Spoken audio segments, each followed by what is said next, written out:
Everybody, JC here. Welcome back to the live streams. I know it's been a while. It's been over a month. I took most of last month, the month of May off, period, but I'd even stopped doing live streams several weeks before that. So I forget when the last live stream was, but I know it's been a while. But um yeah, I took some time off last month, mostly from social media, just in general, not just YouTube, but like I checked in on Facebook from time to time, but just I felt like I needed to get away from social media as much as possible. I mean, with my job, it's 100% impossible to get away from social media completely, but I definitely felt like I needed to take some time off. Um, Took a week in May. We didn't, me and my wife, we didn't really go anywhere. Like, we didn't go on like a vacation. We were originally going to go rent a cabin at a nearby lake, but some other expenses came up. So we just decided to stay around the house. But, we just both took off work and kind of just relaxed, and we went and did things. We had a bunch of people over for like a game night. One of those days during that week, and my wife took me to see a ballet at the Kennedy Center, Sleeping Beauty. She likes the ballet, so we went and did that, and then we went and saw a musical, a Monty Python musical at the Kennedy Center as well. So that was pretty good. But I'm back. Though I gotta be like, I wanted to do the live stream today because it's the 1st of June. I figured it was a good way to kick off the month. A lot of, just in the last like 2 days, there's been a lot of like news and stuff that I felt like was worth coming in on here and talking with you guys about.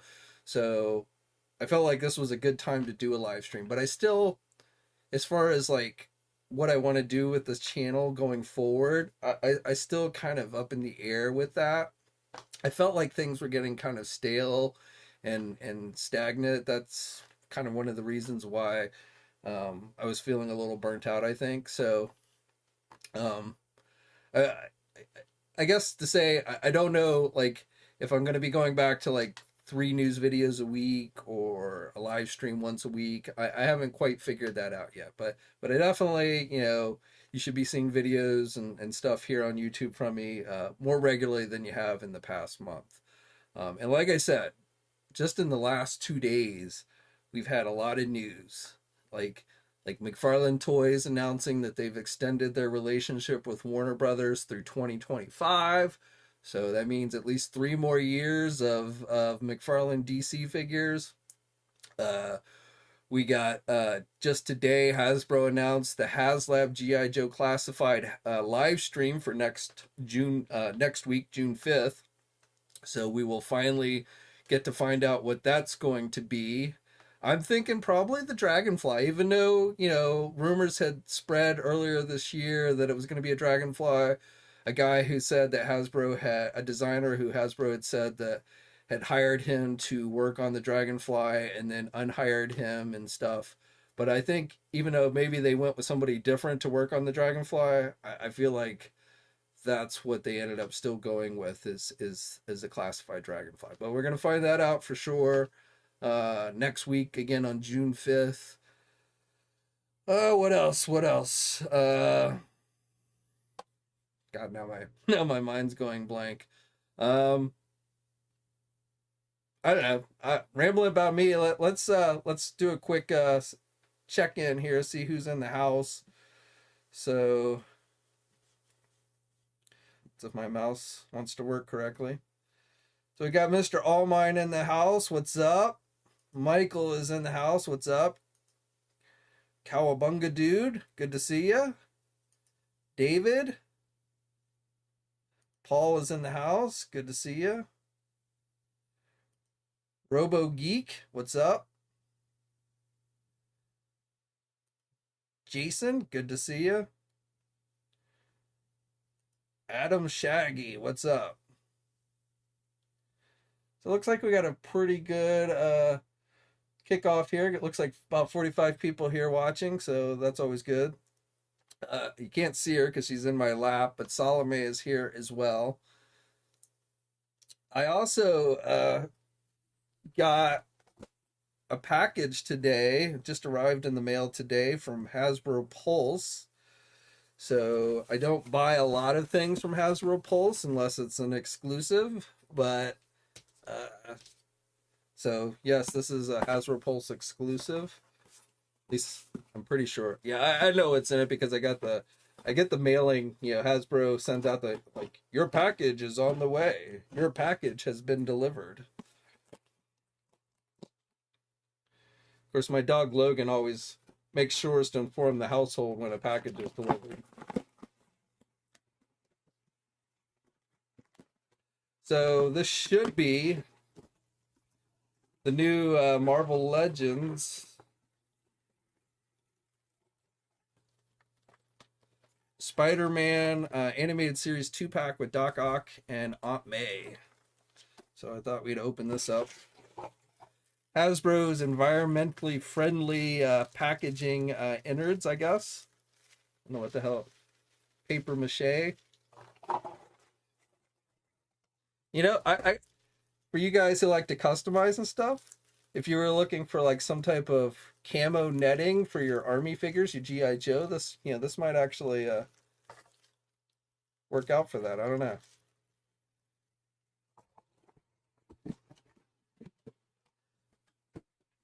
But so I got this is the first Spider-Man animated series 2-pack I've gotten. I think this is only the second one that's been released. The first one was Spider-Man Venom. I did not get. I only got one of the X-Men ones they did. I only got the one with Morph. That's the only X-Men one that I ended up getting. But I wanted this one. I mean, Aunt May was a nice extra since I don't have an Aunt May figure. But I wanted this for the Doc Ock because this is my favorite version of Doc Ock. I always liked this kind of armored look that he had in the cartoon. So when they announced they were doing this one, I knew I had to pick it up.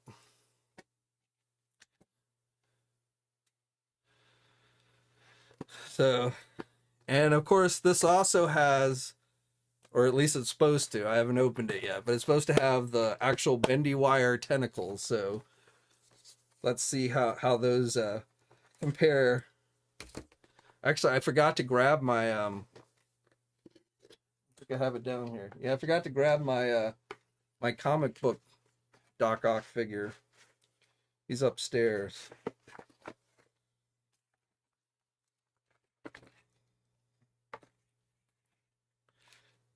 So we've got the tissue paper with Aunt May.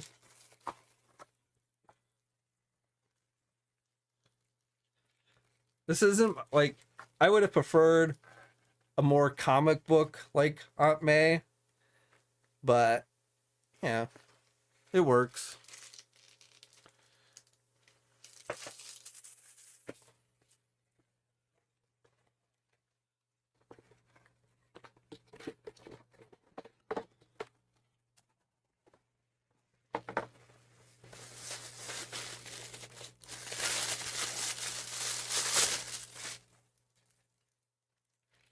So here he is, Doc Ock.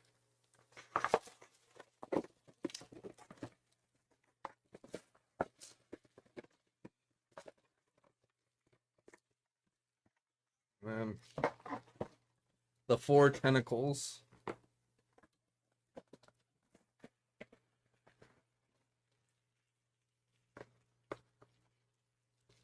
And then each one comes with an extra pair of hands. I'm not going to really fool with that.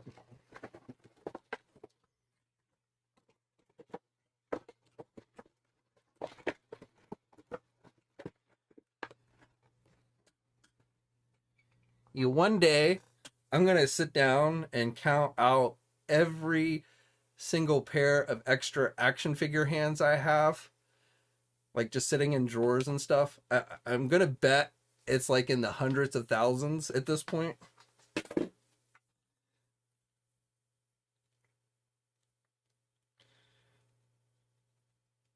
So overall, first thing I am kind of noticing here, and is the bicep joints are feeling a little gummy. So I won't say that's major, but I just like when I first picked it up and I started, I was like, yeah, that feels a little kind of gummy there. The elbow joints seem to be okay. It's these bicep joints though. They kind of wobble and stuff, so I don't know.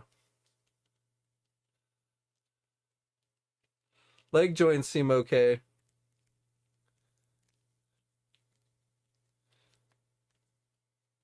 Maybe a little gummy in the ankle joints, but yeah, not too bad. He's got like the little purple like anime cell shading on his glasses there. Glasses are not removable. And of course, he's got that bowl haircut.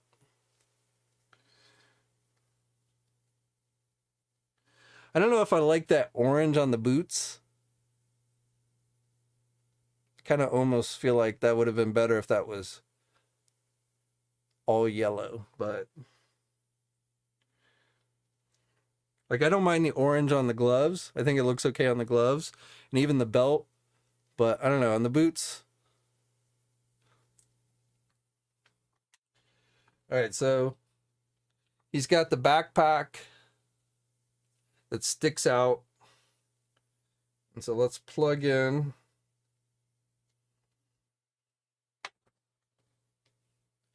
So first, let's see how well these stick, like stay. Okay. So you got to push good, but it seems to stay in there pretty good once you get it pushed in.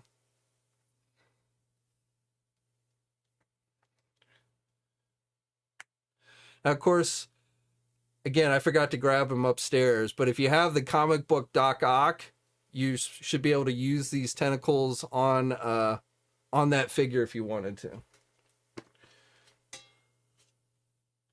At least that's what I remember Hasbro telling us when they announced this figure.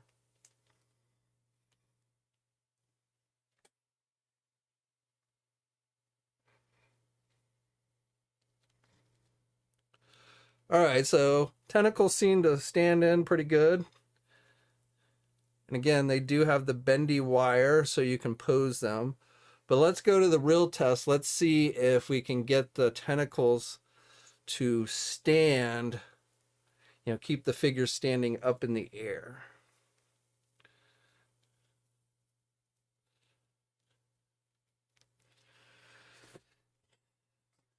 I'm going to flip over to the review studio. On my box for the Mezco 112 Destro. And there's Salome going in front of the camera, of course.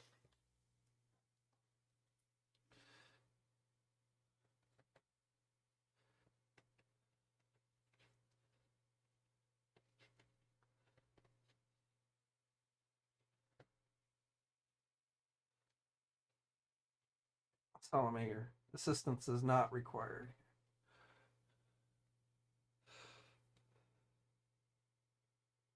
So one thing I'm noticing here, so you've got two tentacles with the clamps kind of closed.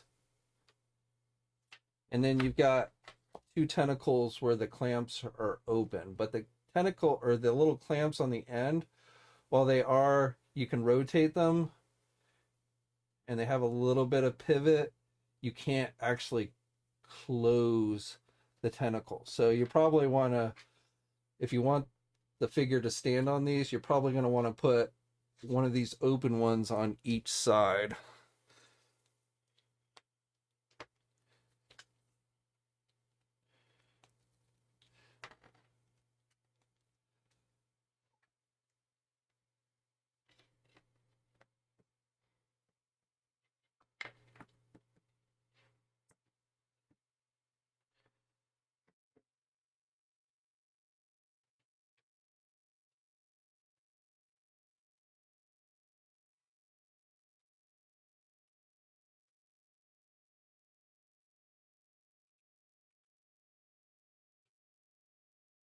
So, kind of having problems getting the tentacles to stay without kind of sliding out from underneath the figure.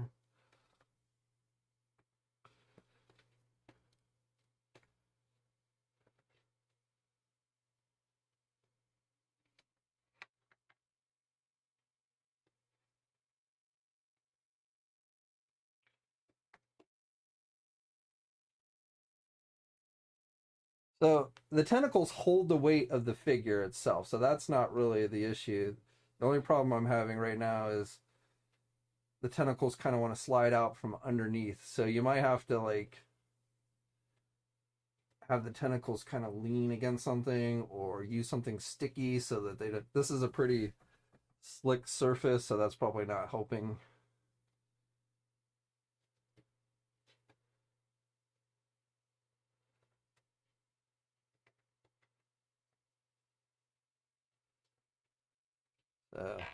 Not perfect. Yeah, I definitely feel like I can make it work if I play around with it a bit, but it's not like I can just stand it and it just stays automatically. It does. The tentacles, because they kind of spread out.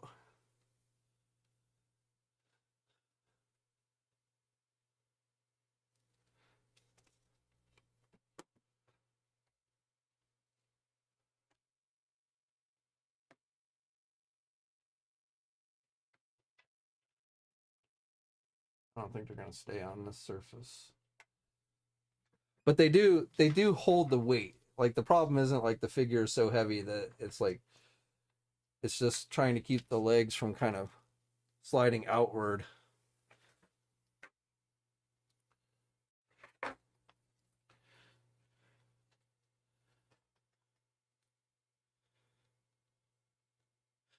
Definitely an improvement over the tentacles that came out with the comic book version of Doc.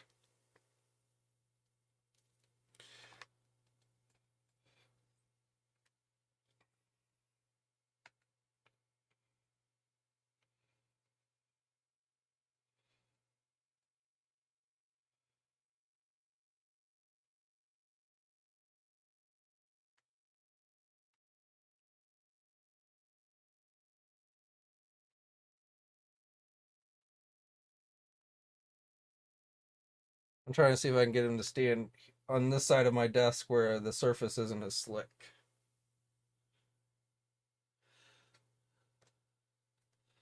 So I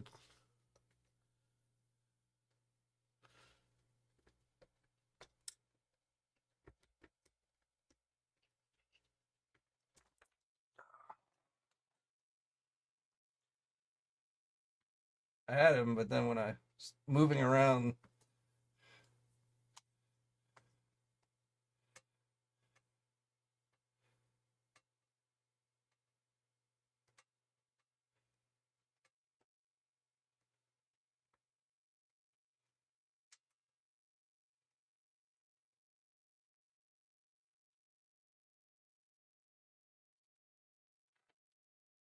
I'm tired.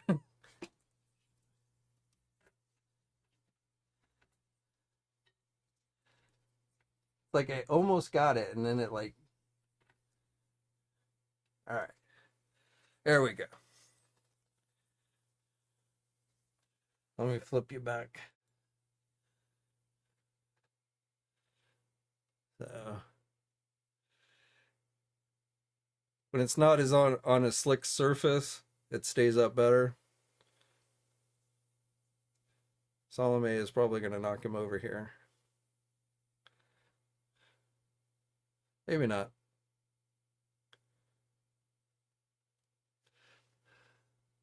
But you can do it. So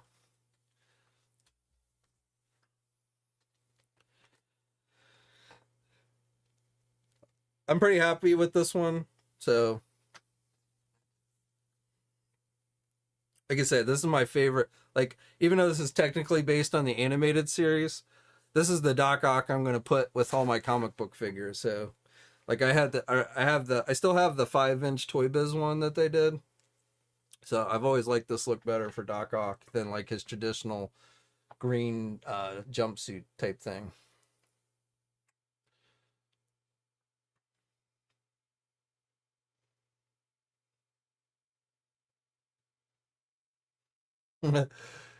Jerry says Salome wants a taste of the tentacle.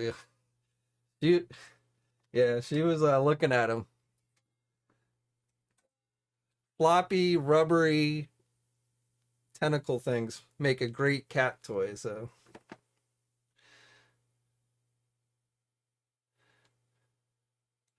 Blade Star. DC is not a good thing. McFarlane DC is not a good thing. I'm 29-year collector. I've built 10 different Earths. 6 are DC. I have bought 5 McFarlane figures. Yeah, I've seen a lot of mixed reactions on the McFarlane news. Like, there's a lot of people out there that like the McFarlane figures. Like, if you go on a McFarlane Facebook page, there's, it's filled with people that seem to love his figures. I'm hit or miss. I've bought more than 5 McFarlane figures, but I definitely don't buy every single figure that he puts out. I pass on most of like the strange variant ones, especially Batman related.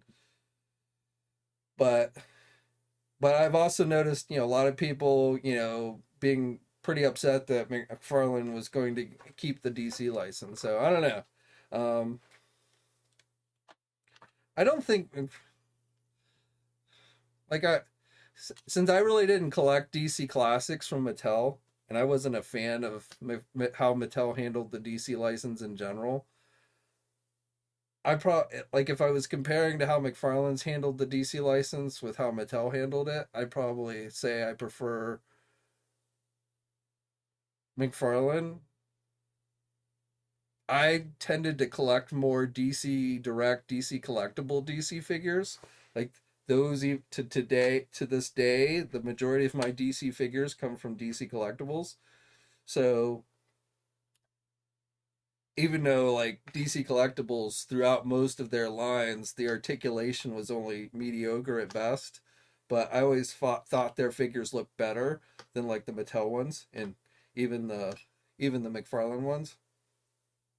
I guess probably my biggest complaint with McFarlane figures is the diaper crotches. And some they don't look that bad, but on others they like I just could not bring myself to buy that Nightfall Catwoman figure because it just looked like she had a penis. I mean, that's just how it looked to me. So I definitely passed on that one. But there are others that the crotches don't bother me nearly as much. I thought the Shazam figure that they did was pretty good, and some of their movie figure. I mean, he definitely has continued to struggle with movie likenesses. He did a good job with the Black Adam figure, but most of the other movie figures he's done, in my opinion, have not really looked like the actors they're based on. So he definitely, I feel like, should try and improve in that area. Ankle pivot, yeah. I mean, like when you compare a Marvel Legend to a DC Multiverse, I mean, hands down, I think Marvel Legends have better articulation. Um, and I might piss off some DC fans, but Hasbro Marvel Legends are not perfect, but when I compare the two lines together, just Marvel Legends is a better line to me, even when they're a little more expensive. You get more accessories, you get better articulation, you get better character selection. Um, Now, I'm not, that's not to say, again, I don't dislike McFarlane and I do buy a DC Multiverse, but I just, like, as an overall comparing, like, say, Marvel Legends to DC Multiverse, I got to go with the preference of I think Marvel Legends generally are a little bit better because, in large part, again, I think their articulation is just better. Um, but I think McFarlane has definitely like in I forget what was it 2020 when it was announced he got the first announced he got the license. Is that when he first got it? I think 2019 or 2020, I think, is when he got the license, first got the license. And I definitely think I think it was 2019 because I think it was before the pandemic started that he had gotten the license. But I definitely think he's improved over the years. Like his figures have gotten, for the most part. Again, there are some figures that just end up coming out, in my opinion, looking bad. But for the most part, I think he's improved as the line has gone on. I think he has given us, I mean, the 89 Batmobile that he just gave us for only $60. I know it kind of sucked that the canopy was a different color, but that for the price of that vehicle in today's market, while it's a pretty basic vehicle, it's a good vehicle. I mean, there's no, I can't fault him for, or even the Batwing. The Batwing, I gotta say, the Batwing, because it was so much more expensive, um, especially since Spin Master put out a much cheaper one that, while not quite as good as the McFarlane one, wasn't that drastically, the McFarlane one wasn't so drastically better. So, and that's kind of when you see a difference between a vehicle that gets released as an exclusive, because the McFarlane Batwing was a McFarlane store exclusive, whereas the Batmobile was a general release. So, when you guys start complaining about Haslab prices and stuff, that's a good example for, why you see such a drastic difference in prices. Because when something is done very limited, like a Haslab or toy manufacturing site exclusive, it is going to be more expensive because it's made in much smaller numbers, and the cost of producing it is more expensive.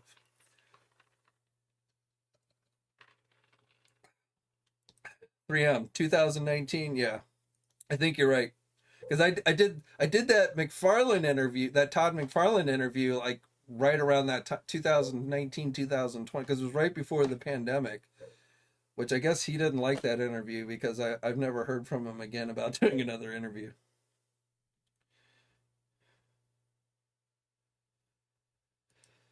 Mr. Allmine, I am tempted by the Spin Master Batwing. I saw it in Target for the first time last week. So I have both. I got the Spin Master one first. I have not opened my McFarlane one.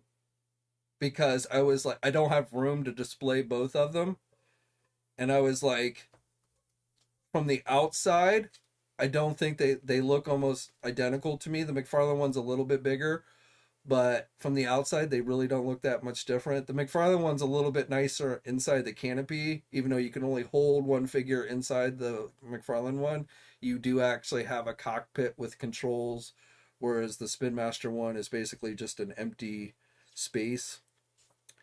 But you don't really see the inside of it. When you're displaying it, it's just sitting there. So I didn't open my McFarlane one. I've kept it in the box up until this point, and I've got the Spin Master one that sits out over here, um, because and it's because I got that one first, and I had already opened it. But to me, I would have opened the McFarlane one if I thought the McFarlane one looked that drastically better than the Spin Master one, and I just didn't think it did. And the price difference between the two is pretty drastic. The Spin Master one is under $300, or is under $100.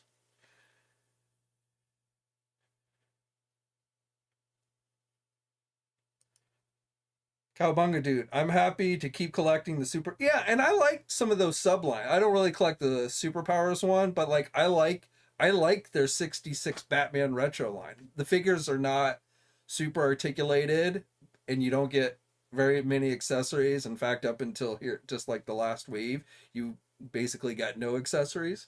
But I like that line, and I like that we've been getting, not, I like McFarlane went much deeper with that line than, say, like Mattel did. I like that we've gotten villains like King Tut and Egghead, and some of those other more obscure villains, other than, went beyond just Joker and Penguin and Riddler that we generally always see. So I like that line. And have been collecting pretty much all the figures. I haven't got, I got the Batcave play set, and I got the Batmobile, and I got the Bat Cycle, but I didn't get the boat, I didn't get the library, I didn't get the Villains Lair, but I have gotten all the regular figures. Like, I haven't been getting the variant figures and things like that, but I've been getting all the villains and all the regular figures.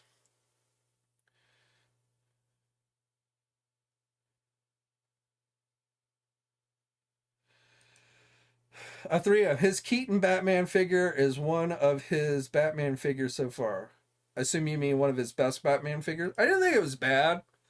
The unmasked Keaton one, like, I don't think looks anything like Michael Keaton, like the Target exclusive one, but the regular one. But you can't, like, I mean, that could be anyone's face underneath the mask. There's nothing about the matte, like the face sculpt that says Michael Keaton.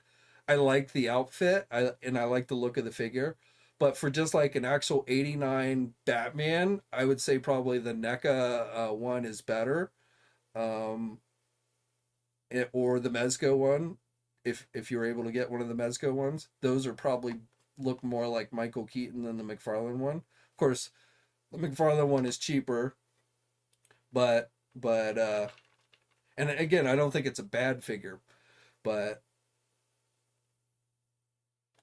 I don't know if I would say it's like his best.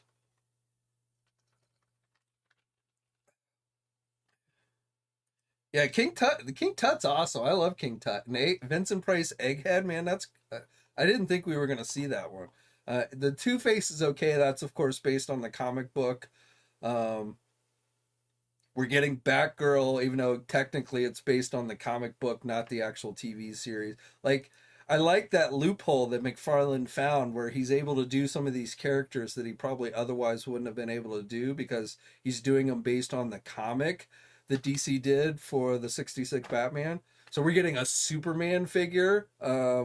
If you saw our post on TNI last week, new retailer listings had popped up from overseas retailers. So we're getting a 66 Superman. I haven't seen what Superman looks like in the comic, so I don't know how he's going to look. But it's interesting to me that we're getting like a 66 version of Superman. Um, like I said, Batgirl is coming. Um, so yeah, like I said, it's definitely that is a pretty cool line. I think McFarlane's been doing. John said, "Yeah, Ray Liotta. He does. I've seen that like where people have posted the figure with a picture of Ray Liotta, and I think he probably does look more like Ray Liotta than he does Michael Keaton."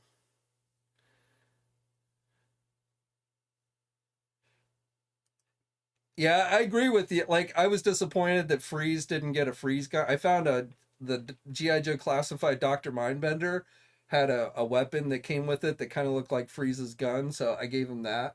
But like King Tut did actually come with some accessories. So like with the latest wave, I think the price has maybe gone up a little bit, and I don't think they're Target. Most of them are not Target store exclusives anymore.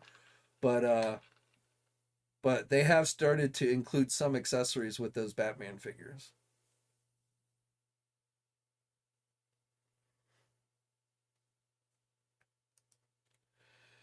3M. I assume you're talking about the cameo, which yes, I actually posted about that on Toy News International. The director let the cat out of the bag. I won't give it away for those who maybe are trying to completely stay away from spoilers, but there's a super cameo coming in the Flash movie that I don't think most people would have expected. In fact, I'm willing to bet that a lot of people, like a lot of like non-comic book fans and stuff, when they see it, they're going to be going like, "What the fuck is that?" What I want to know though is whether we're going to get an actual figure based on that cameo.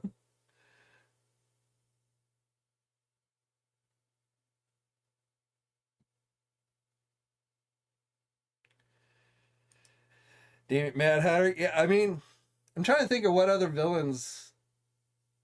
Like I have not read the like I know they did a comic book. They did a animated movie too.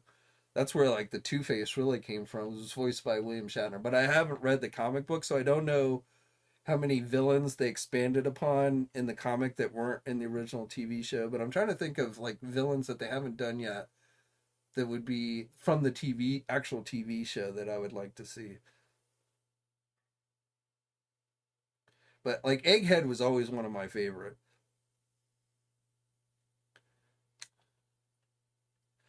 Unguarded. It's giving away the spoiler.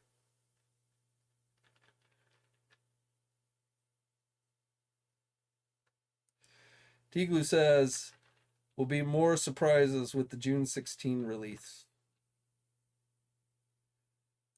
Matthew, I don't know. Salome left.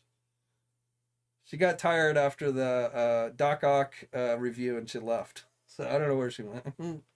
She was here earlier. It would be awesome if they could somehow work in a Christopher Reeve cameo. I mean, with today's CGI effects and stuff, I wouldn't say it's impossible, but I don't know if they'd try and do that or not.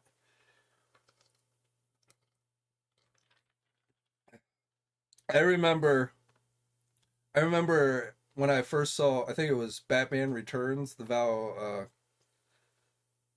Kilmer Batman movie, and I remember when he mentioned Metropolis, like the circus was going to Metropolis next, I think is what he had said in the movie, and I remember thinking, "Oh my God, is Superman going to be in the movie?"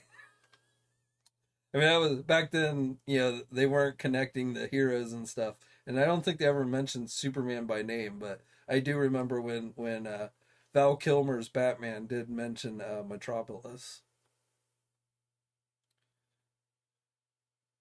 Michael, I don't know. They haven't announced one. I would think maybe this month, though they might wait until next month.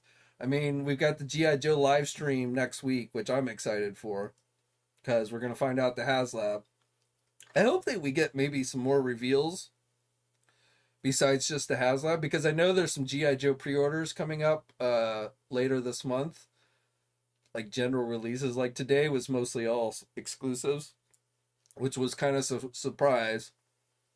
Uh, I got I got the trouble bubble. In fact, I got two trouble bubbles. Actually, because I wasn't sure if they were going to sell out super fast because I was afraid people were going to want to army build them. And so I was afraid that, Hasbro does their stupid, if you pay us $50, we'll give you an opportunity, a better opportunity to buy our products, which I refused to do. So I don't have premium membership. So I was afraid that maybe it was going to sell out. It didn't, but I was afraid maybe it was going to sell out before the first hour. So I had a friend of mine who does have the premium get me one. But then I went on and just got one for myself when it was still available after the premium hour ended. So I got two. I'll probably use them maybe with the Crimson Twins or something. I don't know. But that was cool to me. And I was not going to get the Arctic um I'm gonna flip over here so you guys can get a better look at what we're talking about here, just in case you missed it today.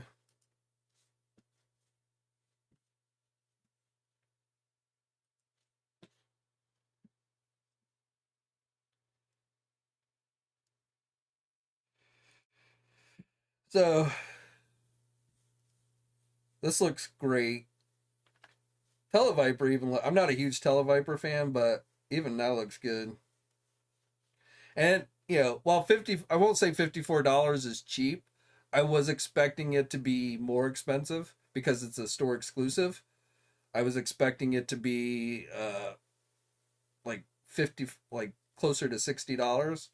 So I was actually, again, I'm not going to sit there and say it was cheap, but and then I was not gonna get this guy, but then I was watching him in their video today, this Arctic bat, and I was like, you know what, that looks pretty cool. So I ended up getting this one as well. I did not get the Crimson, or not Crimson, but I did not get the Tiger Force Dusty and the Crimson Viper, or the Python Patrol Crimson Guard. It's not really a Crimson Guard, right? If he doesn't have crimson colors to him, like, but but you know what I mean.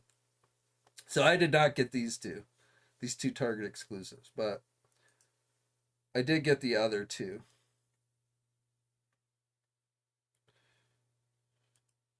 I'm curious. Of these, I haven't looked since this morning. Oh, Dusty is still available on Target's website. And so is the Python. So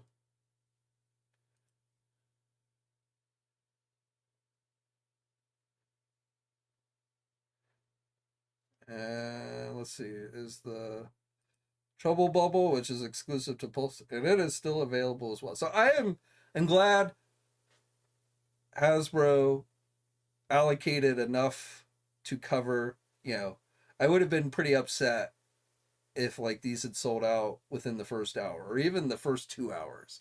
So I'm glad to see that Hasbro seems to have allocated an ample supply. It would have been nice if this was like a fan channel exclusive and not a Pulse exclusive, but I'm at least glad that they seem to have allocated enough to cover the demand.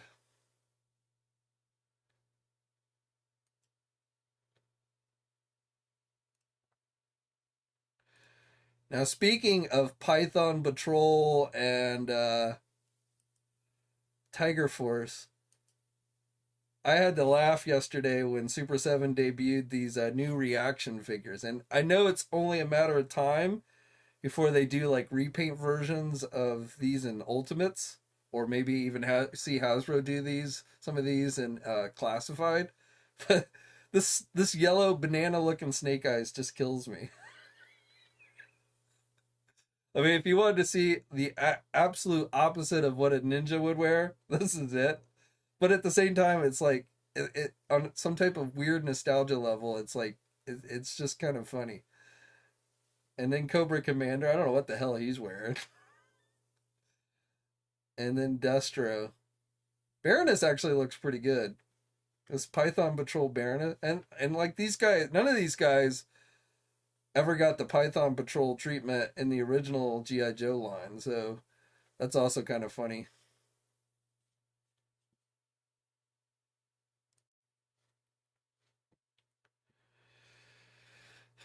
Matthew, I was just at Walmart today and found the Mattel WWE Ultimate Edition Bret Hart from 2019 stashed in the hardware department. I don't normally collect wrestling figures, but I know he's sought after. I wonder if he's been sitting there since 2019 or somebody just recently. That's kind of funny.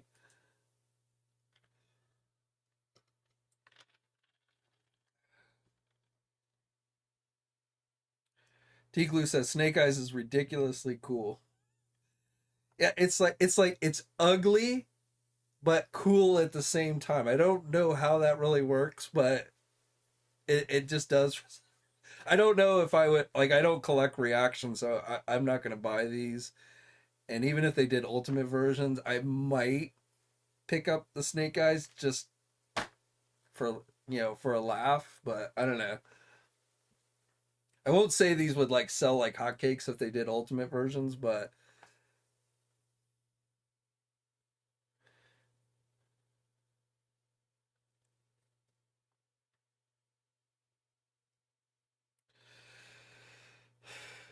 so one of the other things I want to talk about today is Masters of the Universe.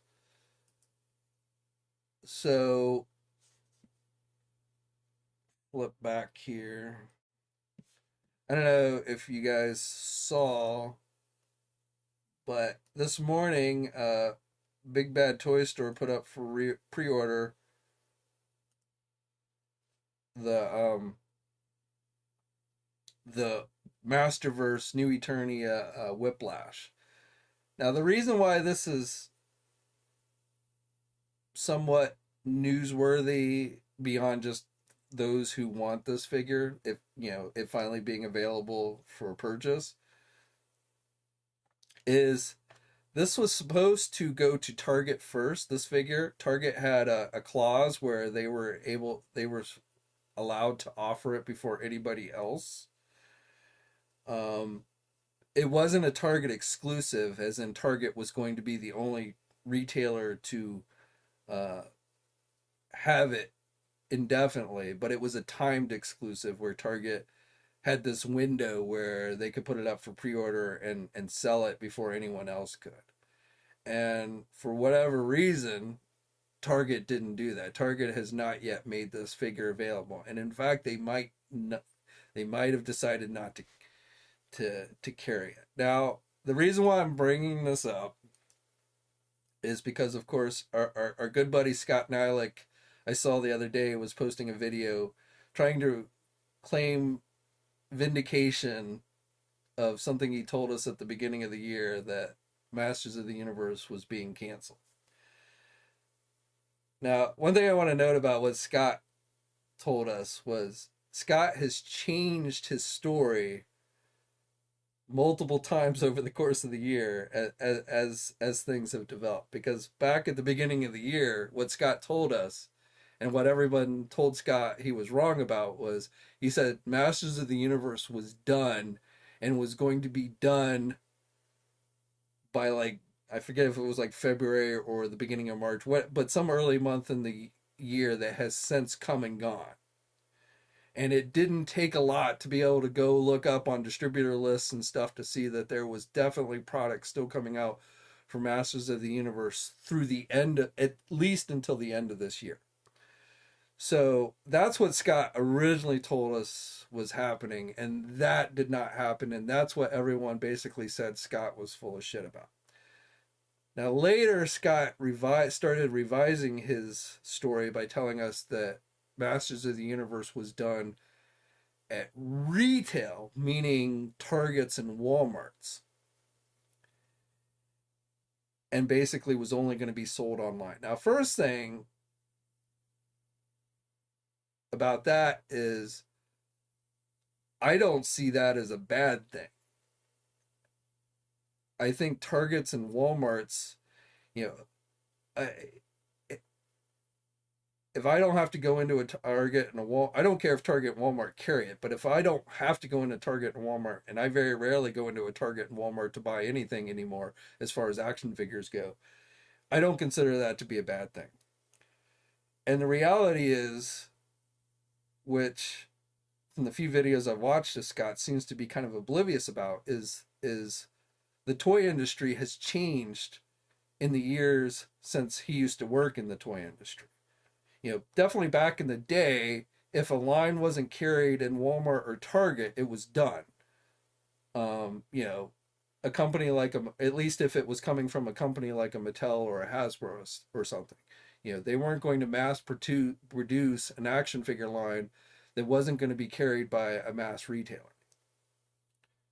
And that has since changed. You know, more and more you're seeing companies move to a digital, you know, where they're selling stuff online. In fact, really what you're starting to see with most companies is they're trying to move towards a direct to consumer model, which is not one I'm a particular fan of. And when I say that, I mean they're trying to sell directly to you from their own like websites, Hasbro Pulse, Mattel Creations, McFarlane Store, NECA Store. Like every company nowadays has their own toy website that they're selling. They're trying to sell product directly to you. And that's the model that you're seeing when it comes to action figures for adult collectors. You know, let's not, I'm not lumping in the entire toy industry. I'm not lumping in every kind of toy out there, but specifically when we're talking about adult action figure collectibles, you are seeing these companies move to this more of a direct to consumer market. And I don't like that. And I've said this before, I don't really like that model because the toy manufacturer is now competing with their own customers, the small toy e-tailers like the Big Bad Toy Stores and the Entertainment Earths. And eventually, if all these companies start moving to that model, you're probably going to see most of these toy e-tailers that are really kind of, in my opinion, the lifeblood of this hobby be put out of business. But that's a discussion for another day. But in general, not just Masters of the Universe, you're seeing companies more and more. You're seeing the Targets and the Walmarts carry less and less, and it differs depending on what area of the country you're in. It can differ, but like when I go into my local Walmart and my local Target, 9 times out of 10, I expect to find nothing, and I'm usually right. Now, I don't go hunting every day. I don't go to my Target, my Walmart every morning. I go, if I need something else and I happen to be in Target, I will go by the toy aisle to see what they have. But, you know, I buy 99% of my action figures online. And And I think a lot of people these days do. I mean, ever since the pandemic, I think a lot of people have shifted their buying habits to online. And this isn't just action figures. I mean, physical retail, you've seen a lot of like big retailers like Bed Bath and Beyond and other retailers, they've been going out of business. Sears, as people have been moving more and more to buying things online, you've seen a lot of these old style retailers go out of business. And even like Walmarts and Targets, you started to see them closing stores, where they once were expanding their stores. They've started to shrink their stores and close stores because less and less people are going into the stores to buy things. So, um, you know, when you can go to Amazon, and this is where I generally am, when I can go to Amazon and buy almost anything and have it within 24 hours at my doorstep and not have to go out and deal with traffic, not have to wonder whether I'm going to find what I'm looking for or what have you, I'm going to go and buy it on Amazon. I paid nothing for shipping because I'm part of Amazon Prime. And, I buy a shit ton, not just talking action figures, but everything except for like groceries. And even with things like Uber Eats and Uber, things like that, you can have, in the area I live in, I can have almost any restaurant delivered to my house. I can have grocery store. I generally still go to the grocery store to do my grocery shopping, but if I wanted to, I could have the grocery stores delivered to my house. So I don't have to, there's almost nothing where I have to go to a physical store. And I found 9 times out of 10, when I do go to the physical store to find something, it's not there. I went to a Best Buy to buy a camera. I wanted to buy a new camera. In fact, it was I just realized I'm on the live screen. So I went to Best Buy to buy this camera. It's a Sony camera, I'm sorry, it's a Canon camera. So I was gonna go right because my other one had died and I needed one fairly quick, and so I was just gonna run up to my local Best Buy. They had the camera on their website for sale, but they didn't have it at my local store. So I was gonna have to wait the same amount of time to buy it from Best Buy as I was buying it off of Amazon. So I just ended up buying it off of Amazon, and I said screw Best Buy, because something pretty basic like this that you would think you would find in stock at a Best Buy wasn't at the physical store. And I think that's become more and more of a thing, as people shift their buying habits to online. So it's not just action figures, it's not just one action figure line. You are seeing a shift of people buying, going into physical stores to just ordering things online and having it shipped to them. And so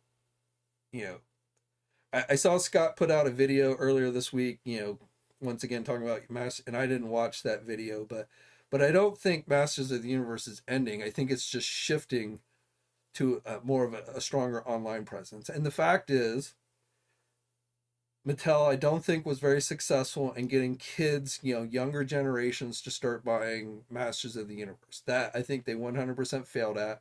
The Netflix series, while I thought the CGI Netflix series was decent, which was supposed to be geared for kids, that has been canceled. So that obviously wasn't successful enough. And I think the toys themselves based on that cartoon were even less successful.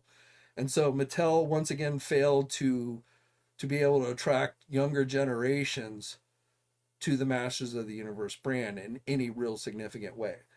And I think that's something most toy companies struggle with these brands from the 70s and 80s and even 90s and stuff, is they can't get kids to really get invested. And I think largely that's because kids, young kids aren't really that interested in action figures, period, because they get hooked on the electronic devices at such young ages.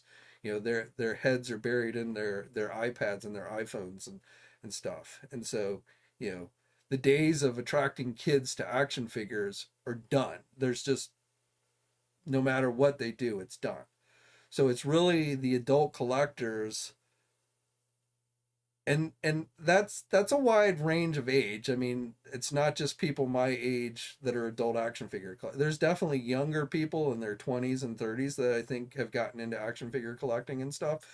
But the young kids, the golden age of action figures and stuff from the late 70s and 80s, that's never returning, no matter what. So the companies are left with, dealing with a smaller demographic of people. It's a growing demographic, I think, but it's still small comparatively to what toy companies were used to dealing with. So, um, but moving online, making things for a smaller demographic, which means they're making things in a smaller production run, which unfortunately the downside to that is we get a lot of figures that we probably would never have gotten before, but they do end up being more expensive. So that is the one downside to the current model that we're seeing a lot of these companies adapt. But it also has made an opening for a lot of these smaller independent toy companies as well. It's to me, and honestly, this is not my cup of tea per se when it comes to action figure collecting. I'm not a huge independent action figure collector because I primarily collect things based on my own childhood for nostalgia reasons. So while I can look and admire a Four Horsemen Mythic Legions figure, or many of these other independent guys that have sprung up over the years, and say, wow, that's a pretty cool looking figure, it just doesn't personally appeal that much to me because that's really doesn't isn't what motivates me to collect action figures. But I know that, especially again when you start talking about younger generation of action figure collectors, I think those folks are the ones that tend to be more into like the independent lines. And I think you're definitely kind of seeing a golden age for independent toy manufacturers. Guys that are like just a small handful of guys that have gotten together and started producing, non-licensed, meaning that, they're not based on some type of expensive license. There's something they created from scratch and turn them into action figures. And I think you're seeing kind of a golden age of that. But those are not cheap either. Those type of figures are generally pretty expensive as well. In fact, they're more expensive than most Hasbro and Mattel figures. As much as people complain about Marvel Legends and their prices, when you go buy a Four Horsemen Mythic Legions, you're going to spend a lot more money.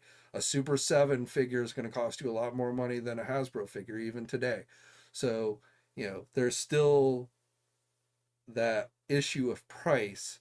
This is a hobby that is definitely becoming more geared towards people with more disposable income than those who don't have the disposable income. That is definitely a shift that you're seeing all across the board, in my opinion. But as far as Masters of the Universe goes, I don't know how much more deep they can go with the characters. They just announced those Mattel Creation exclusive figures the other day. Um,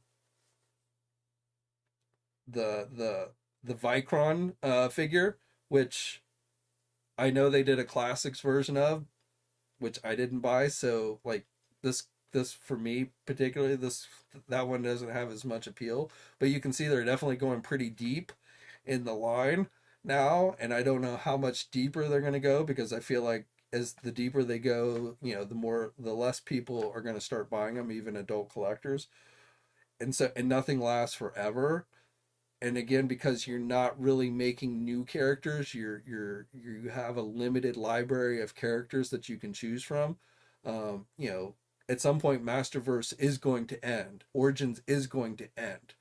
So if Scott keeps moving the goalpost and telling us that something's going to end, eventually he's going to be right, and Masters of the Universe will go on hiatus, or it will be reinvented again, and they'll launch a new line or something like that. But shifting from physical store to online in this day and age, I don't think is a death knell for an action figure line like it maybe once was, 10, 15 years ago.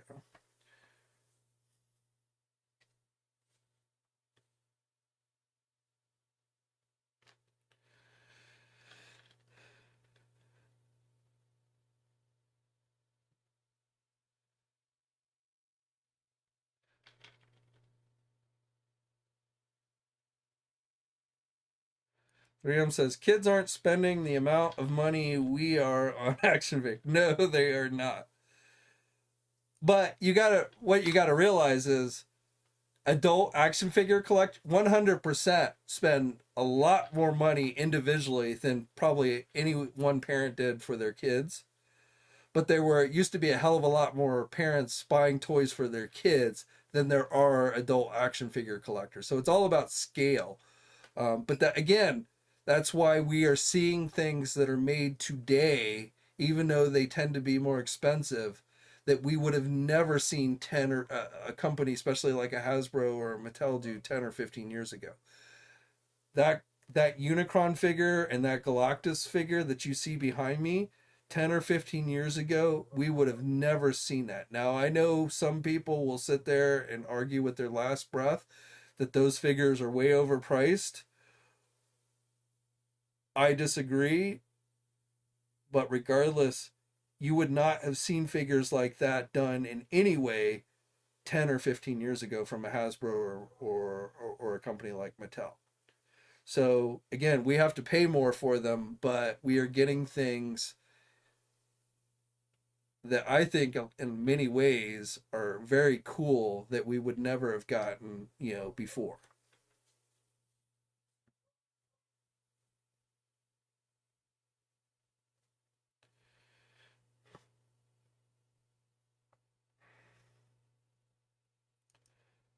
Uncarded reviews. Mythic Legions go up in value. Marvel Legends go on discount and clear. Well, that's because Marvel Legends is still a mass-produced action figure line. So there's a lot more of them made. Hasbro could make figures in limited numbers that would cause their secondary market prices to go up in value if that's what you really want. But anytime they ever try and do that, people complain. So if you want, you know, and that's, I mean, that's a good point because people collect for different reasons. There are people who collect thinking something is going to be valuable one day. They're collecting, looking at it as an investment. If I buy this today, it's going to be worth 3 times as much tomorrow. But that's generally only something that is made in limited numbers. It used to be, if this is a saying I've always had. Once something is deemed a collectible, it is far less likely going to be something that is valuable. And the reason why that is because once people start buying it with the idea of it being valuable one day, they're going to take care of it. It's going to last a very long time. You go back and you look at the early days of comic books. The reason why, if you had a mint condition Action Comics #1, first appearance of Superman or something like that, in your hand today, it would be worth buku bucks. It's not because it was made in limited numbers. It's because back then when people bought those comics, they weren't buying them as an investment. They were buying it for something to read on the toilet, roll up, and then toss into a corner. And so most of the comics during that time period ended up getting destroyed. And there's very few left today that are in pristine condition. However, people who collected comics when I was growing up in the 80s and 90s, we collected comics thinking, oh, well, one day these are going to be worth a whole lot. So I'm going to put them all in plastic bags and backboards. And yeah, I still have them and they're still in great condition. But so are the 50 million other copies that companies like Marvel produced of those titles. So they're not worth nearly as much, and they're probably never going to be worth as much as like an Action Comics #1. And that's the difference. Mythic Legions are made in much more limited numbers. A lot of their stuff sells out in minutes because they're not making a lot of them. It's not that they're selling in these huge numbers. They're only making them in pretty limited numbers, so they sell out quickly. That builds up hype. People then are like, oh, I got to get one. I got to get one. I mean, Mezco was a perfect example of this. I remember when they would do like their Toy Fair exclusives and people would run to Toy Fair just to buy a Mezco, or not buy, but get a Mezco figure. The line at Mezco when they would hand out their Toy Fair exclusives was astronomical. because all these guys were lining up so that they could then run over to eBay and sell them for these huge amounts of money. Those Mezco 112 Toy Fair figures, there's nothing special about them other than that Mezco made them in very limited numbers, and so they're now deemed valuable. That's why I don't really collect things for value, and I don't put a lot of stock in when someone tells, oh, this is worth a lot of money, because it's pretty easy to artificially inflate the value of something if if you deliberately make it in limited numbers. There are some rare exceptions to that, but generally, that type of thing, to me, it's like a false value. The thing to think about when you're talking about a value of an item, though, is something's only as valuable as what someone else is willing to pay for it. So I could sit here and tell you this figure is worth $100, but unless you're willing to pay me $100 for this figure, it's not really worth $100. So I don't put a lot of value on eBay values, because I feel like a lot of those get run up deliberately so that then the eBay system tells you, oh, well, the going price for this figure is $200. Well, it's pretty easy to manipulate those values, and now, because someone's telling you it's worth $200, you're then going to start to think it's worth $200. But is it really worth $200? That's the real question. And only you as an individual can really answer that question, because if you asked me if this was worth $200, I'd tell you hell no. Even if it wasn't readily available on like the Hasbro Pulse website, I would not tell you this is a $200 valued figure. But maybe you're just this really super huge Doc Ock fan, and you've got to have this figure no matter what. And so to you, you've got the money, you've got $200 to spend, and you're willing to pay $200. So, to you, maybe this figure is worth $200. But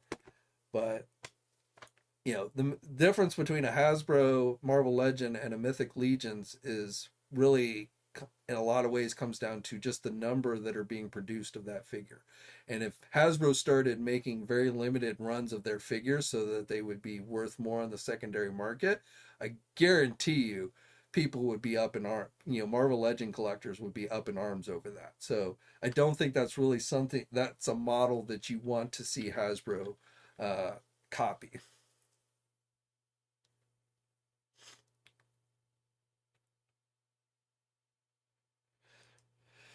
Monkey Jeebus, I just got Super 7, Mezco, Destro, Wonder Woman, and Beast King. I got the Destro. I gotta tell you,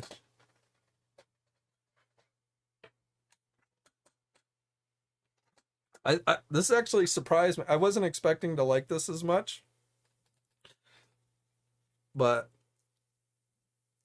I don't the thing I like least about it is I don't necessarily like the cloth outfit. It does look like he's kind of wearing spandex, but when you put all his gear on it, the thing that makes this figure cool is all the accessories and gear that he comes with. And when you put all that on it, I think it's actually a pretty cool figure. So I probably am going to get that Mezco Firefly figure. I didn't get the Roadblock figure, and I'm not going to collect every one of the G.I. Joe figures they do, but I am probably going to get that Firefly figure that just went up for pre-order this week. And I got to tell you, Classified for G.I. Joe is still my favorite line, and probably always will be. But I like Mezco's G.I. Joe offerings better than, say, like Super 7s. I was not as impressed with the Super 7 Ultimate G.I. Joe figures. Now, I only got Wave 1. I did not get Wave 2. And from what I've seen, Wave 2 wasn't even as nice as Wave 1. But, I was not impressed. The joints on my Wave 1 G.I. Joe Ultimates from Super 7, the ankles were super loose. So my Cobra Commander constantly falls off the shelf because the ankles, he falls forward because the ankles are so loose. And I just felt like they look very plasticky. They're supposed to in a certain way because they are technically kind of based on the original toys type thing. But they weren't horrible, but I just wasn't as impressed with the Super 7 figures as I thought I was going to be. Whereas with the Mezco, I didn't think I was going to be that impressed, and I ended up being more impressed with their offerings. G.I. Joe Classified to me is still the best GI Joe line out there, but Mezco actually kind of impressed me with their Destro figure. Damien, can I show you? Yes, I actually can do that.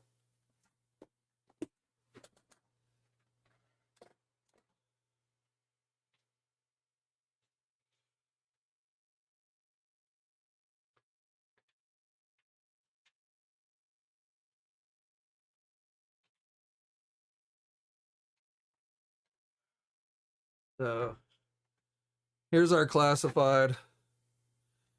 In fact, let me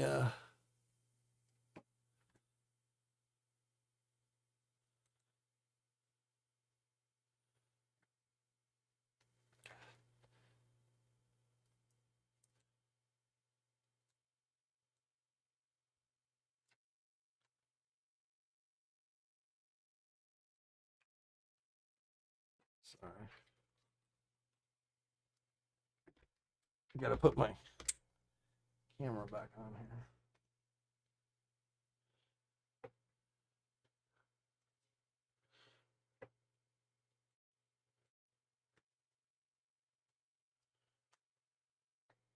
Oh, not sure why my camera.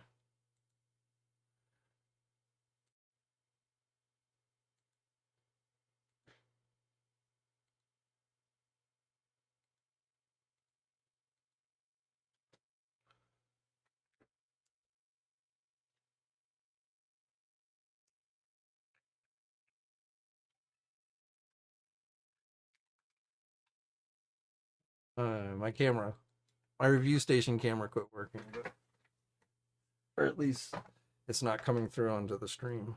But so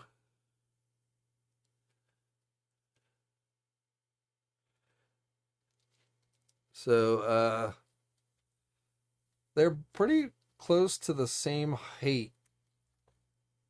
The Mezco one is maybe a hair taller, no pun intended, since Destro doesn't have hair, but it's maybe just a little bit taller, but otherwise they're about the same height. But what really impresses me again with the Mezco one is, and which if you have the classified one, you could use these accessories with your classified one.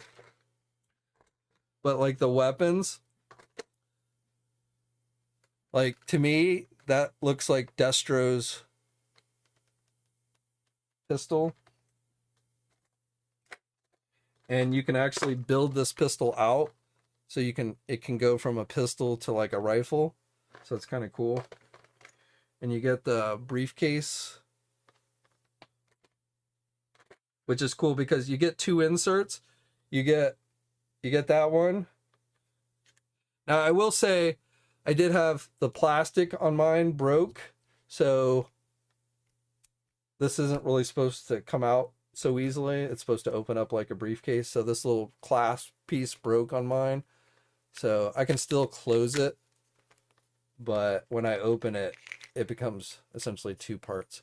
But you can take out, so this has actually a lighted up feature. So you can actually have this one light up. Or you can take it out and then you can put the one with the inserts for the gun. So you can take that pistol rifle thing apart and then put it in the briefcase. So I thought they did a really good job with that. He's got the missile launcher. You know, you can attach this to his wrist so it looks like he shoots out the missiles from his missile launcher.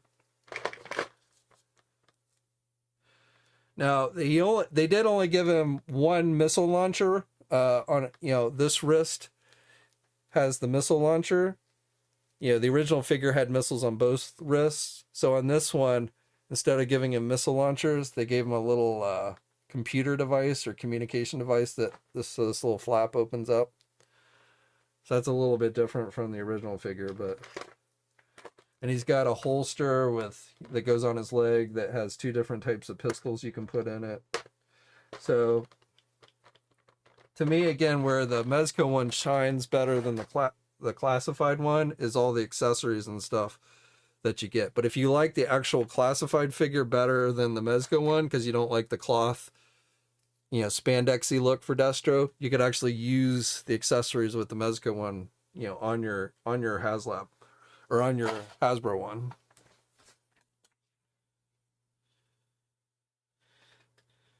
Not saying it's worth spending the money that a Mezco figure costs just for the accessories, but I'm saying you do have some, you know, crossover ability between the two figures.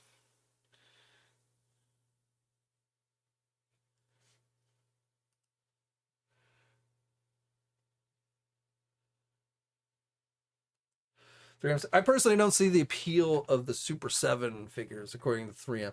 Yeah, I mean, I thought it was, like, I liked the accessories that the Super 7 one came with, a lot of accessories that are based on the cartoon. And, you know, the cartoon is a favorite of mine for G.I. Joe. So that was what really kind of attracted me the most to the Super 7. But when I got the actual Wave 1 figures in hand, I didn't, I mean, they're okay. Like I said, they're not horrible, but I was not as impressed with them as I had wanted. And I really wasn't motivated to go and buy Wave 2. And then I saw that it looked like Super 7 had changed factories. And so the faces looked even worse on the Wave 2 figures. And I was like, yeah, I don't think I'm going to buy any more of the Super 7 ones.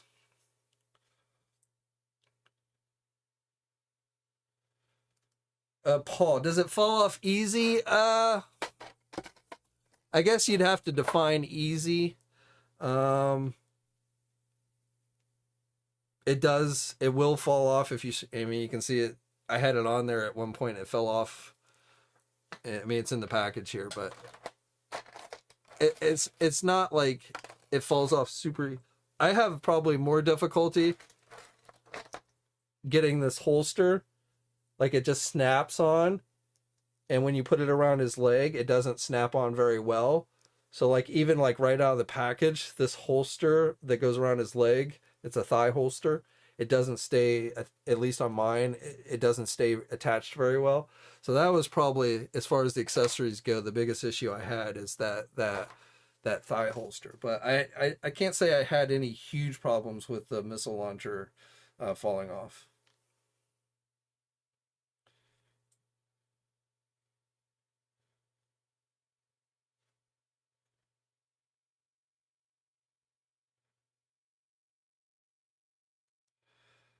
Class of, you know, we're getting a big boa classified figure, so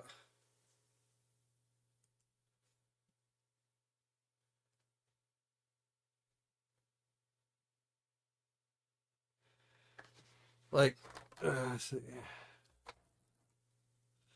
like one thing I didn't like about the classified Destro is I'm not a huge fan of this gun. I don't know. I just didn't like that gun. So, and the rifle, I think it works okay, but the rifle's not my favorite weapon that came with the Mezco figure.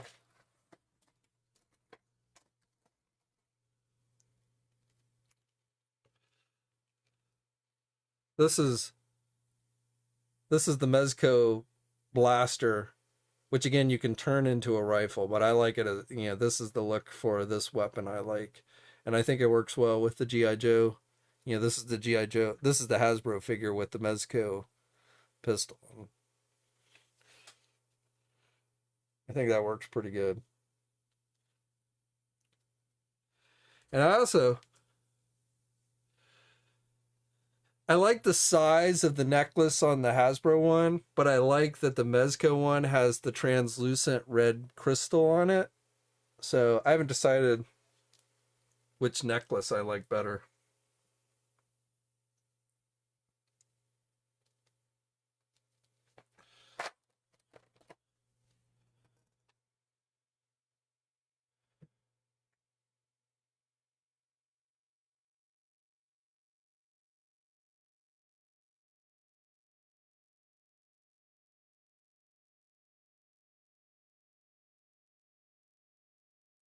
Undercard Review says, in fact, the Four Horsemen and most people who actually collect Mythic Legions will tell you to not pay exorbitant prices and not to chase older figures. Collect going forward, not backwards to compete.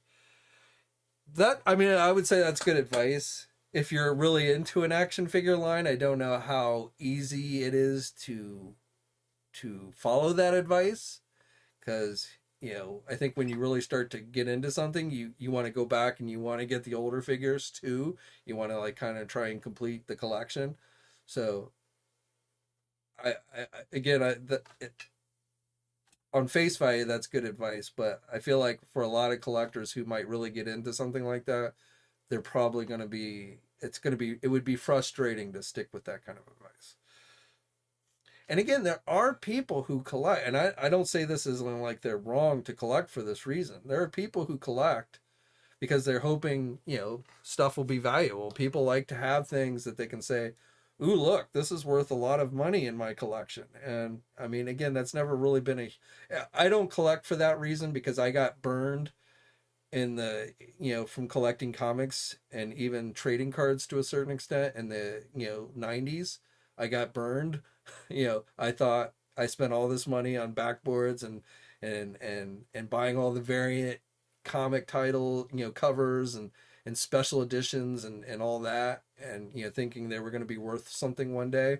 And then of course, many of those comics from that period are not even worth the original cover price. I mean, there are some standouts, but I think most people who collected comics as collectibles during that time period, got burnt pretty bad. And that's really, at that point, I kind of, no longer bought things with the idea that, with the idea of hoping that it was going to be valuable. If I buy something that I keep over time and it ends up becoming valuable, that's great. But I don't collect for that reason. And, but there are definitely people who do. And like I said, I'm not saying that's wrong, but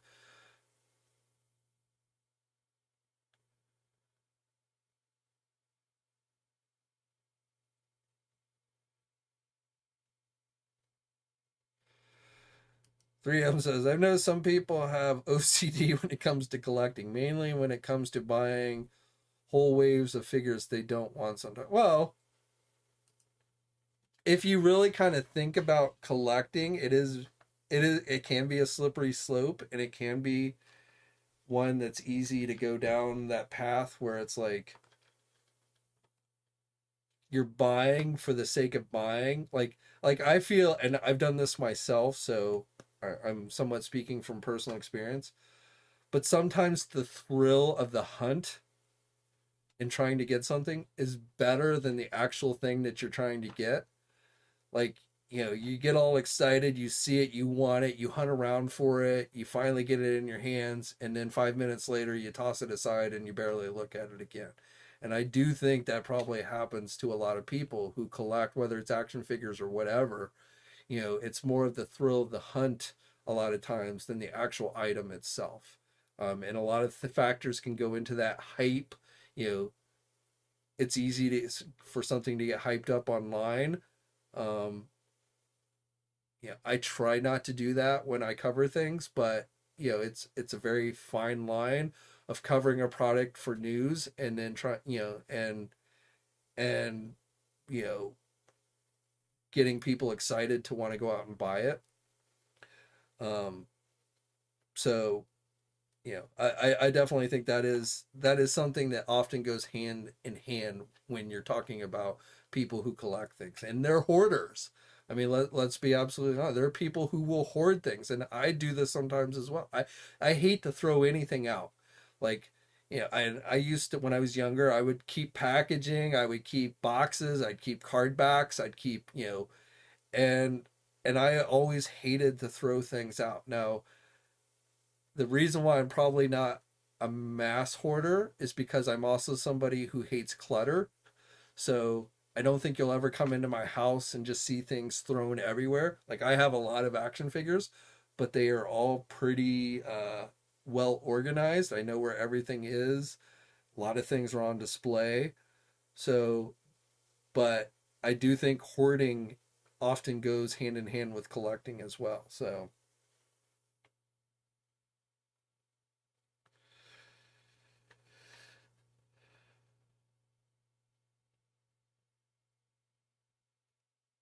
I don't think Scott is deliberately lying, like when he started the whole Masters of the Universe, and I don't think he just pulled that out of his ass. I think probably somebody, that maybe has connections to Mattel told him something along their lines. I just think Scott, in his original statement about Masters of the Universe, misstated it. Maybe because he was trying to get attention, maybe because he was trying to create something clickbaity that would get him a lot of attention on YouTube, which of course it did. Even this last video, if you go look at the last one he did, like that had 4,000 views as opposed to like 1,000 views that most of his videos get. So, I'm not saying that he wasn't doing it for attention, but I don't think he just made it up out of his ass. I just think he poorly misstated it, and then he didn't want to really admit that he was wrong. And so instead of just saying, you know what, guys, I got it totally wrong, it happens sometimes, he kind of, like I said, he kind of moved the goalpost. It went from the line was completely ending on this month to the line is slowly ending and switching to online and not going to be sold at physical stores to, whatever else he's been saying. But I don't think he deliberately lied per se. But I do think, again, and I see a lot of people end up doing this, and it's very hard. When you start making YouTube videos and you're doing it on a regular basis, you want people to watch them. I don't care what somebody says. If you're spending the time and energy to make a video, you want people to watch it. When I make a news video, I wish everybody in the hobby watched my videos. I realize they're not going to. I realize that I'm not super charismatic. I'm not an entertainer. So I'm never going to be a super YouTube megastar. But I still, when I make a video, I am hopeful that people will watch it. I hope that you're interested in what I'm having to say. And I think that goes for pretty much anybody who makes videos on a regular basis, because it does take time. It does take energy. And, some people I think do have this idea that they're going to become super popular or super, make money or whatever from doing YouTube. So I see a lot of people that fall into this trap where, when you're trying to make content on a daily basis, you start running out of things that you can do that's going to get people's attention. Especially when, I mean, no offense to all the people that make action figure, YouTube videos, but there is, in my view, there's probably an oversaturation of people who make videos about this stuff, because this hobby is only so big and there's only so many people who are going to tune in to watch it. So even your biggest YouTubers that deal with action figures, like Robo, Robo from Fwoosh, he is probably one of the most successful, more recent YouTubers. There's a Shartimus Prime who has, over 600,000 views. He's been doing it for a long time.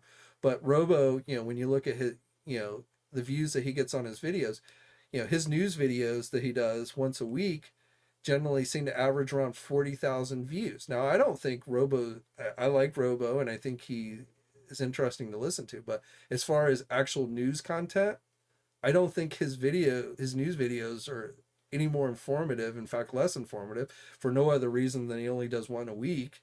If you're waiting to watch his video to get the latest toy news, most of it's probably going to be old news. But I think most people that watch Robo's videos are not doing it for the news itself. They're doing it because they find him entertaining for whatever reason. I don't try to be an entertainer. I just want to give you the news. So it's pretty straightforward. It's, I don't even generally in my regular news videos share a lot of personal opinions. So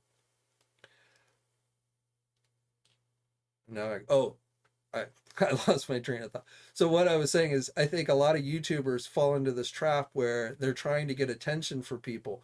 They start resorting to clickbait titles. They start, and unfortunately, oftentimes, those are the things that work. Those are the, a clickbait title 9 times out of 10 will get you more views on a video. If you start creating drama in the hobby, people are going to tune in because they want to see that drama, and that's going to get you the attention. And so I feel like a lot of people, especially as more and more people jump in and try and start making similar content and it becomes oversaturated, people start resorting to more drastic measures to get the attention online. And so, Scott, possibly in his efforts to get more attention on his channel, made this big claim about Masters of the Universe. And again, I don't think he outright lied, but but I think he, maybe misstated things or didn't understand or whatever. I don't know. But I'll be honest. One of the reasons why I stepped away for the month is I was finding I was getting bored of my own content. Meaning, like, even like doing the live streams, I was kind of feeling like we were just going over the same thing, talking about the same things every week. I was trying to do a live stream once a week. And I got to the point that the last couple live streams that I had done, I was like, you know what, I'm just kind of repeating myself over and over again. And I felt like it was just kind of dry and boring. So I was boring myself. I don't know how you guys felt, but I was boring myself. And so I was like, I want to just kind of step away and you know, I realize no matter, there isn't anything I'm going to do because I am who I am, and I'm not going to try and change who I am for YouTube. And I don't even since I don't even rely on YouTube, like I could end this channel tomorrow, and as far as like my livelihood, it would be just fine. I The absolute most I've ever made from this YouTube channel, and I think that was like only one time, was like $1,000 in a month. Generally, this channel average, if I make videos, if I make videos 4 or 5 times a week, every week of the month, this channel might generate maybe $600 on average for revenue. And I'm not sitting here saying that $600, $600 is $600. Money's money. So, but in the overall scheme of things, um, again, like as far as my business goes and stuff, if I didn't have that $600, my business would go on just fine. So I don't really do YouTube for livelihood. I don't even do it because I feel like I have to. I do it because I like to talk with you guys. I like toy news. I wouldn't be running these sites for 20 plus years if I didn't. I like breaking toy news, and I like, getting you guys the information so you can be better informed. But when it comes to YouTube, it's really something I just do more on the side, and I don't spend hours. I don't spend hours editing my videos. At most, I spend, on a regular news video, I spend maybe 45 minutes filming it, and then maybe another 45 minutes to an hour editing it.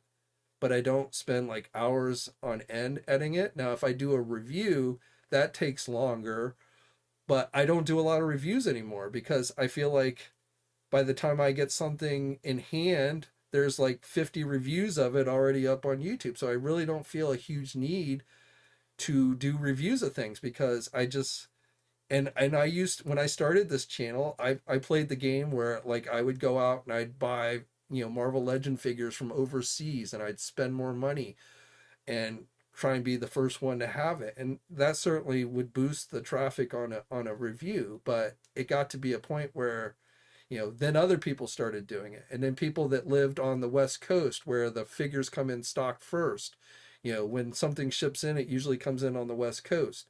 So anybody who lives on the West Coast is going to get an action figure before me, who lives, more on the East Coast, uh, is going to get it in hand. So even if I'm paying extra money to get it early, if someone else chooses to pay money, who lives on the West Coast chooses to pay extra money to also get it early, they're still probably going to get it a few days earlier than I'm going to get it. And so it just got to be this game where it was like not worth doing. And I felt like I really, there were plenty of other better reviewers out there than me. And so that's why I really kind of moved away from doing reviews on any kind of regular basis. But I still like to do the toy news. But nowadays, there's a lot of people out there that do toy news.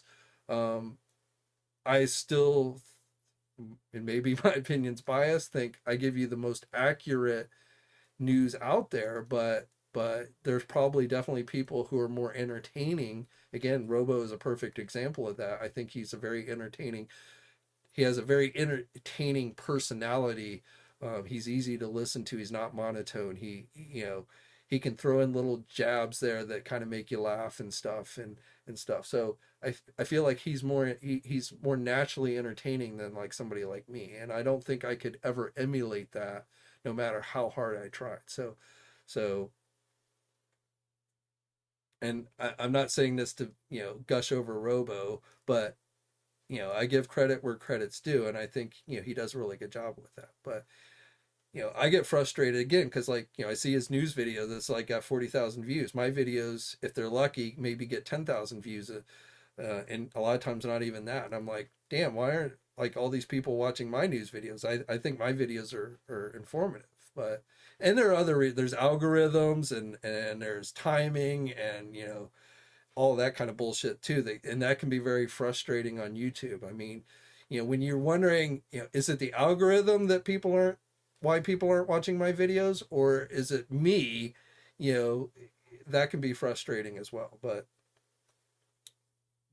the again, I'm kind of rambling here, but I stepped away from YouTube because I was just kind of feeling burnt out, and I felt stale. And the reason why I'm back in full force and you're going to see me here every day is because I still not necessarily feeling like I've, I don't want to go back into that hole of feeling stale and boring and repetitive and all that. So I'm still kind of playing with ideas on what I want to do with this channel, but I'm not going to go away completely 100%. I'll always pop in at the very least to talk with you guys and share information and stuff. But I don't know where I want to go with YouTube, and I'm not even sure if there's much place to go with the YouTube thing at this point. And I definitely don't want to be a YouTube celebrity. I really don't. I would love people to watch my videos, but I don't want to try and sell you like JC merchandise. I don't want, you coming out to conventions specifically to see me. I mean, if you run into me at a convention or something and you want to say hi, that's great. But I kind of laugh when I see like a YouTuber that's being billed as like a celebrity that you're going to pay to go out to a convention to see specifically. I mean, and again, this is more of a generational thing, because I understand, not just with action figures, but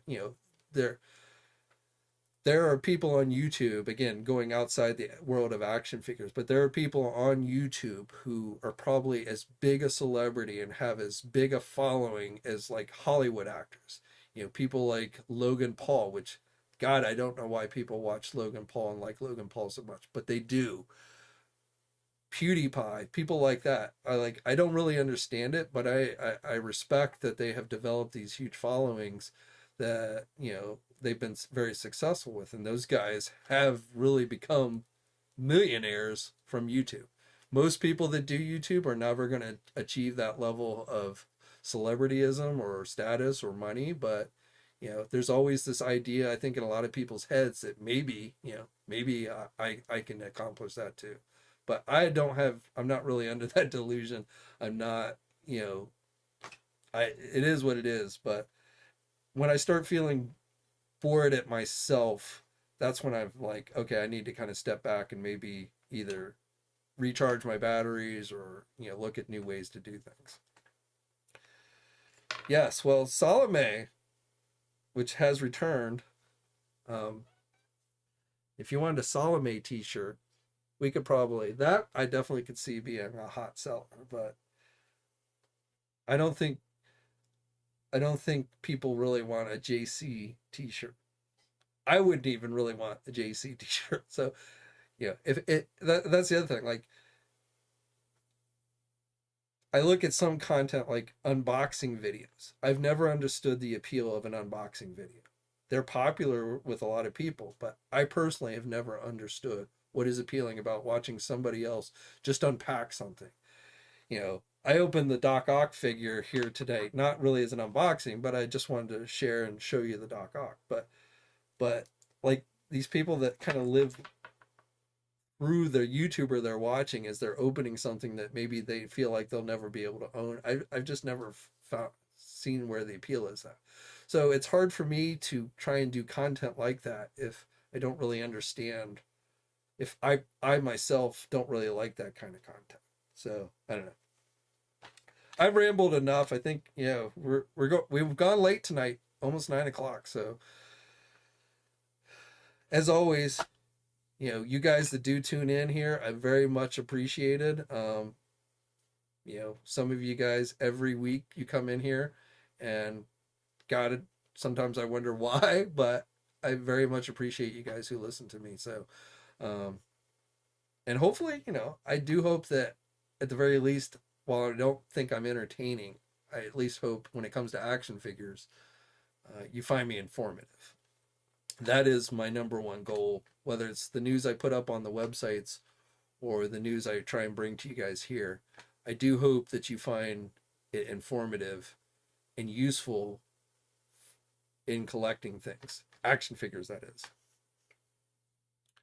All right, guys, we're going to wrap it up here. I was seeing early on before the live stream started, some of you guys talking about the new Spider-Verse movie, which opens this weekend. I don't think I'm going to go to the theater and see it, but I think I'll wait for that one to come out on home release.